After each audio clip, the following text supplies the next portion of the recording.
Hi student, welcome to Reti channel. இன்னைக்கு நம்ம பார்க்க போகிறது 10th Maths Chapter 1 Relations and Functions.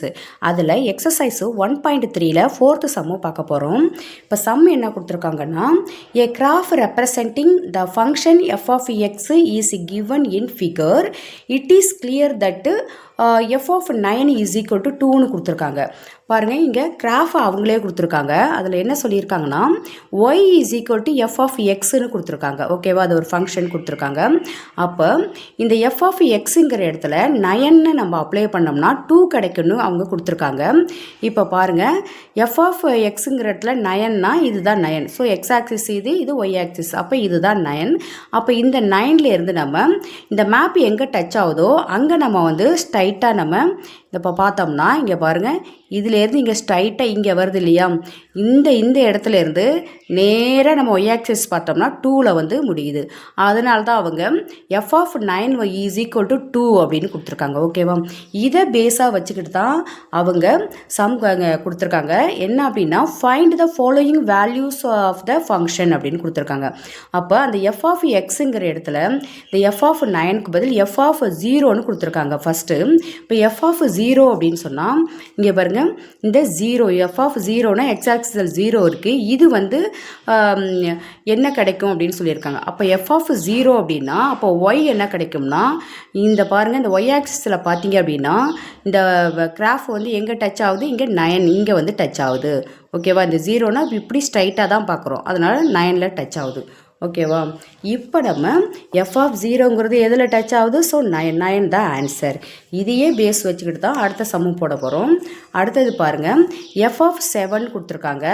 அப்போ எஃப் ஆஃப் 7 அப்படின்னா இங்கே பாருங்கள், எக்ஸ் ஆக்சிஸில் 7ஐ நம்ம வச்சுக்கிட்டு தான் நம்ம போடுறோம். இப்போ 7ஐ வச்சு ஸ்ட்ரைட்டாக நம்ம எங்கே வந்து கிராஃப் இருக்கோ அதை வரைக்கும் பார்த்து அதுலேருந்து ஒய் ஆக்சிஸ்க்கு பார்த்தோம்னா 6ல் வந்து டச் ஆகுது. ஓகேவா, 6 வரைக்கும் வருது. அப்போ எஃப் ஆஃப் 7 அப்படிங்கிறது 6 அப்படி தான். அடுத்தது எஃப் ஆஃப் 2 கேட்டிருக்காங்க. இங்கே பாருங்கள், இப்போது எஃப் ஆஃப் 2 அப்படிங்கிறது இதுதான் 2. இப்போ இந்த 2 வந்து 2லேருந்து ஸ்ட்ரைட்டாக நம்ம கிராஃப் வரைக்கும் நம்ம ஸ்ட்ரைட்டாக பார்த்தோம்னா இந்த இடத்துல வருது. இதுலேருந்து நம்ம ஒய் ஆக்சிஸோடைய நேராக பார்த்தோம்னா 6ல் வருது. அப்போ எஃப் ஆஃப் 2ங்கிறது என்னது, 6ன்னு வருது. ஓகேவா, அடுத்தது எஃப் ஆஃப் 10 கொடுத்துருக்காங்க. இப்போ பாருங்கள், எஃப் ஆஃப் 10 அப்படின்னா அப்போ 10ல் நம்ம பார்க்கணும். இங்கே இருக்குது 10. அப்போ 10லேருந்து ஸ்ட்ரைட்டாக பார்த்தோம்னா 0. ஸோ ஒய் ஆக்சிஸில் 0 தான் வருது. அப்போ எஃப் ஆஃப் 10ங்கிறது என்னது, 0ன்னு போட்டாச்சு. ஓகேவா, இப்போ அடுத்த கொஷின் என்ன கேட்டிருக்காங்க பாருங்கள். அடுத்த கொஷின் என்ன கேட்டிருக்காங்க, for what value of x is f of x is equal to 1ன்னு கொடுத்துருக்காங்க. அதாவது ஒய் வந்து 1ஆ இருக்குன்னா அப்போ எஃப் ஆஃப் எக்ஸு என்னவாக இருக்கும், என்ன வேல்யூவாக இருக்கும் அப்படின்னு கேட்டிருக்காங்க.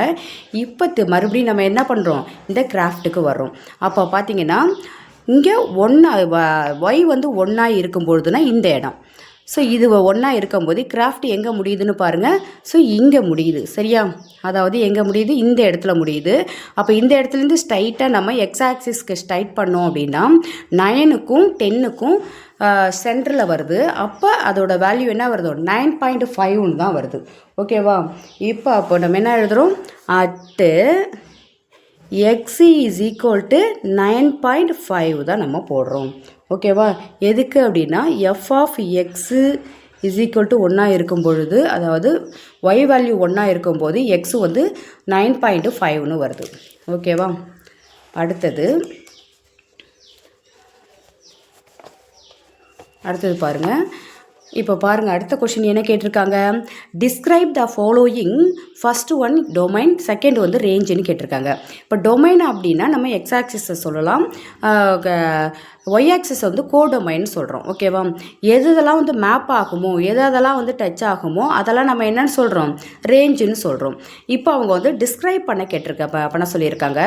அப்போ எக்ஸ் ஆக்சிஸில் பாருங்கள், டொமைன் பாருங்கள் 0லேருந்து 10 வரைக்கும் இருக்குது. அப்போ 0லேருந்து 10 உள்ளது தான் டொமைன் நம்ம சொல்கிறோம்.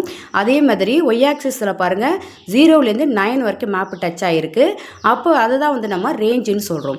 இதை வந்து ஜஸ்ட்டு நம்ம வந்து அந்த எலமெண்ட்ஸ் மட்டும் கேட்கல, அவங்க டிஸ்கிரைபும் பண்ண சொல்லியிருக்காங்க.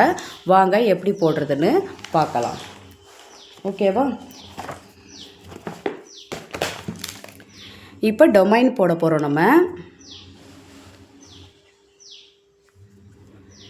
இப்போ பாருங்கள், டொமைன் வந்து நம்ம எப்படி எழுதுகிறோம், எதுலேருந்து எழுதுகிறோம், 0லேருந்து 0, 1, 2, 3, 4, 5, 6, 7, 8, 9, 10. ஸோ 10 வரைக்கும் இருந்ததுனால 10ன்னு எழுதுகிறோம். இதை எப்படி நம்ம டிஸ்கிரைப் பண்ணுறோம் அப்படின்னா, அதாவது எக்ஸு சச் தட் 0லேயும் ஸ்டார்ட் ஆகிறதுனால 0 போடுறோம். So less than or equal to x less than or equal to 10ன்னு போடுறோம். ஏன் அப்படின்னா 0வும் வருங்கிறதுனால less than or equal to போட்டிருக்கோம். இங்கே 10 வரைக்கும் அப்படிங்கிறதுனால less than or equal to இங்கேயும் போட்டிருக்கோம். ஓகேவா? அடுத்தது இந்த எக்ஸு வந்து பிலாங்ஸ் டு எப்படி சொல்லணும் அப்படின்னா ஆறுன்னு சொல்கிறோம். அதாவது ரியல் நம்பர் அப்படின்னு சொல்கிறோம். ஏன் ரியல் நம்பர் அப்படின்னு சொல்கிறோம்னா, இப்போ 0லேருந்து 10 வரைக்கும் இருக்கே, அப்போ நம்ம ஹோல் நம்பர்னு சொல்லலாமே நீங்கள் நினச்சிங்க அப்படின்னா, ஏன் ஹோல் நம்பர் சொல்லக்கூடாதுன்னா, இந்த பாருங்கள், ஒரு வேல்யூ என்ன வந்திருக்கு, எக்ஸுக்கு 9.5லாம் வந்திருக்கு. ஸோ அந்த மாதிரி டெசிமலெல்லாம் ஆன்சர் வர்றதுக்கு வாய்ப்பு இருக்கிறதுனால நம்ம ரியல் நம்பர்னு தான் சொல்லணும். ஓகேவா? அடுத்தது ரேஞ்சு போடுறோம். இப்போ ரேஞ்சு எதெல்லாம் போடணும், 0, 1, 2, 3, 4, 5, 6, 7, 8, 9 வரைக்கும் தான் மேப் டச் ஆகிருக்கிறதுனால ஸோ 9 வரைக்கும் போட்டாச்சு. இப்போ இதை வந்து நம்ம செட் பில்டர் ஃபார்ம் எப்படி எழுதுகிறோம் பாருங்கள். இதை வந்து நம்ம ஒய்னு எழுதலாம், எக்ஸுன்னு எழுதலாம், நம்ம வந்து எக்ஸுன்னே எழுதிக்கலாம். ஸோ எக்ஸு சச் தட் அந்த 0லேருந்து வந்திருக்கிறதுனால 0 less than or equal to x less than 9. So 9 வரைக்கும் உள்ளதுனால 9ன்னு போடுறோம். ஸோ எக்ஸு பிலாங்ஸ் டு என்னென்னு எழுதுகிறோம், நம்ம இங்கே வந்துட்டு ரியல் நம்பர்னு எழுதுகிறோம். ஏன்னா ஃபஸ்ட்டே சொன்ன எக்ஸ்ப்ளனேஷன் தான். அதாவது டெசிமல்லாம் நான் வர்றதுக்கு வாய்ப்பு இருக்குது இல்லையா, அதனால் வந்து நம்ம வந்து ரியல் நம்பர்னு எழுதுகிறோம். இந்த இடத்துல நம்ம வந்து ஒய்ன்னு எடுத்துக்கலாம், எக்ஸுன்னு எடுத்துக்கலாம். ஸோ இதுக்கு பதில் நம்ம என்னென்னு எடுத்துக்கலாம், ஒய்ன்னு நம்ம எடுத்துக்கலாம். இந்த இடத்துல நம்ம ஒய்ன்னு கூட நீங்கள் போடலாம். ஓகேவா? அது பெரிய மிஸ்டேக் ஒன்றும் கிடையாது. அடுத்த கொஷின் என்ன கேட்டிருக்காங்க பாருங்கள். அடுத்த கொஷின் என்ன கேட்டிருக்காங்க, what is the image of 6 under எஃப்னு கேட்டிருக்காங்க. அதாவது இதுக்கு என்ன அர்த்தம் அப்படின்னா, அதாவது எஃப் ஆஃப் வந்து எக்ஸு வந்து 6ஆக இருக்கும்போது அப்போது ஒய் என்னன்னு கேட்டிருக்காங்க. அப்போ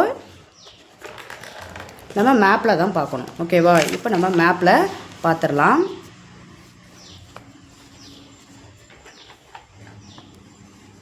பாருங்கள், மேப்பை பாருங்கள். இப்போ என்ன சொல்லியிருக்காங்க, ஸோ வந்து what is the image of 6 under எஃப்னு கேட்டிருக்காங்க. அப்போ எக்ஸில் வந்து எக்ஸோட வேல்யூ 6ஆக இருக்கும்போது ஒய் என்னன்னு அதுக்கு அர்த்தம். ஓகேவா? அப்போ எக்ஸு வந்து இதை இருக்குது இல்லையா, 6ஆக இருக்குது. இதுலேருந்து நம்ம இந்த இடத்துல மேப் டச் ஆகுது. ஸோ இதுலேருந்து ஒய் ஆக்சிஸ் நம்ம பண்ணோம்னா 5ன்னு வருது. அப்போ 5 தான் இதுக்கான ஆன்சர். ஓகேவா? இப்போ நம்ம எப்படி இதுக்கு எழுதணும் அப்படின்னா, the image of 6 under F is 5. அவ்வளோதான். ஓகேவா? அதாவது இங்கே வந்து பார்த்திங்கன்னா டொமைன் இருக்கிற இடத்துல நம்ம என்னென்னு அதாவது கோடொமைன் இருக்கிற இடத்த வந்து நம்ம இமேஜ்னு சொல்லுவோம். ஸோ வந்து டொமைன் இருக்கிற இடத்துல ப்ரீ இமேஜ்னு சொல்லுவோம். ஸோ அதுதான் இப்போ 6ஓட இமேஜ் என்னான்னு கேட்குறப்ப அதுதான் 5. ஓகே, அப்போ 6ங்கிறது எக்ஸு. ஓகேவா? அது டொமைன். அப்போ டொமைனுங்கிறது ப்ரீ இமேஜ், அதுதான் நம்ம சொல்லியிருக்கோம். ஓகே ஸ்டூடெண்ட், இந்த சம் உங்களுக்கு பார்க்குறதுக்கு மேப்லாம் வந்திருக்கிறதுனால கஷ்டம் மாதிரி தெரியும். ஆனால் ரொம்ப ஈஸியாக இருக்கு இல்லையா? மேப்பை பார்த்து அப்படியே நீங்கள் போட வேண்டியது தான். ரொம்ப ஈஸி தான். அது மட்டும் இல்லை, இந்த சம் வந்து ரொம்ப இம்பார்ட்டன்டான சம்மு தான். நல்லா பார்த்துக்குங்க. இந்த சம்மு உங்களுக்கு புரிஞ்சிருக்கும்னு நினைக்கிறேன். இந்த வீடியோ பற்றின உங்களுடைய கண்டிப்பாக ஃபீட்பேக்கு கமெண்ட்ஸ் பாக்ஸில் எழுதுங்க. இந்த வீடியோ பிடிச்சிருந்தால் லைக் பண்ணுங்கள், ஷேர் பண்ணுங்கள், சப்ஸ்கிரைப் பண்ணுங்கள். Thank you student.